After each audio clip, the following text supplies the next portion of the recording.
L'extérieur, c'est encore blanc et le printemps semble plutôt timide cette année.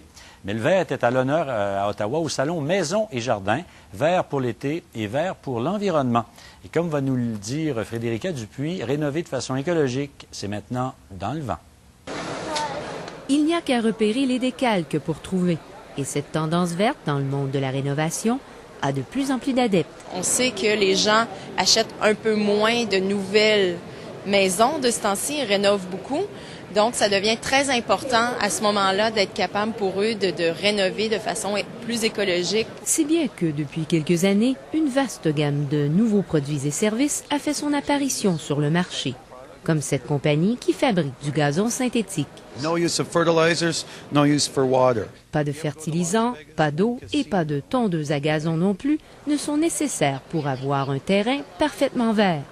Chez Vert Design, cette jeune entreprise d'architecture écologique, on croit que les compagnies ont une part de responsabilité envers la planète. C'est vraiment à nous autres de leur donner un peu une éducation dans c'est quoi la durabilité, c'est quoi l'écologie, pourquoi bâtir de manière différente. Que ce soit pour améliorer la qualité de l'air ou installer des panneaux solaires, les exposants semblent avoir des solutions à bien des besoins. La géothermie est un autre exemple. Cette technologie qui transforme de l'énergie de la Terre en chaleur peut être attrayante car elle émet moins de gaz à effet de serre.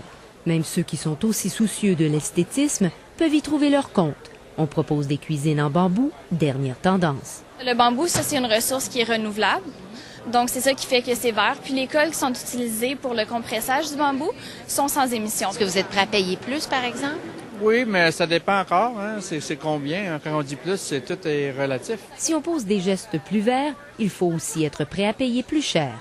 10 % de plus, dit Patrick Langevin de Vert Design. On peut dire 5, 10 ans, on peut récupérer les coûts initials d'une stratégie verte. Selon lui, de plus en plus de gens semblent penser que la planète en vaut la peine. Frédérica Dupuis, Radio-Canada, Ottawa.